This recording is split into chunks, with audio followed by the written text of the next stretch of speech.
Dinner for One has been part of Austrians' New Year's Eve tradition for almost half of a century. Originally a British production, this charming play first found its way to Austrian television in the 1970s, and ever since it's become a staple of New Year's Eve celebrations across the country.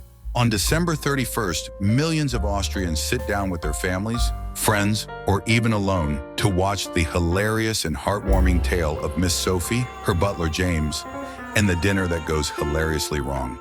Black and white short movie from England, which is like, you can watch it like every day leading up to New Year's on different channels, like 3 times a day. There's this one show that everyone watches on New Year's that I would watch as a kid also. It's every year, it's the same show. I wouldn't even call it a movie since it's like 30 minutes long or so. It's not, it doesn't have a huge story. It's about this very, very wealthy lady that has dementia, and she invites like 10 friends of hers for a dinner party. Who I think used to have these grand parties, but now she's all by herself and her butler pretends to be all her guests. Mr. Pomeroy. Happy New Year, Miss Sophie.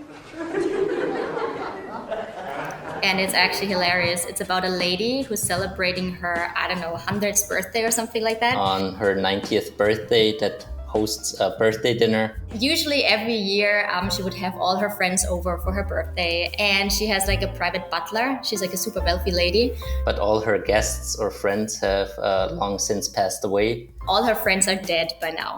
And the butler pretends to be all her friends. These friends don't exist, so it's her and her butler. And it's just her and her butler ends up serving all the former guests.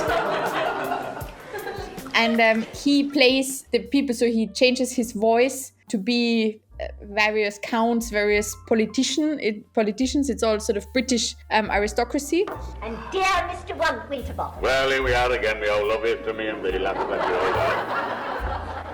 So it's actually hilarious. So whenever she toasts with someone, the butler would always drink. And then she always wants to cheer with everybody on the table. But since there's nobody on the table besides herself, her butler needs to drink like 10 glasses of champagne every time she wants to cheer. And he gets more and more drunk throughout the evening. And then you can actually see the butler getting more and more drunk throughout the whole evening. And so he has to drink a lot. And so he moves between the chairs, pretending to be different people, and always drinks. And then there's like this huge, it's like a carpet with a tiger's head, and like the butler always falls over the tiger, and it's like, it's so ridiculous. And the trademark of it is it's played every single year. And then you can see it's like a black and white movie. It's super, super old. Well, first of all, I think it's English, but it's definitely not well known at all in America. And I don't think anyone in England has ever heard of it. I think it's only Germans and Austrians who watch it. You should be prepared for the fact that Austrians will be quoting this and saying the same procedure as every year. Famous line from that sketch, the same procedure as every year, that the old lady utters is sort of famous around Austria.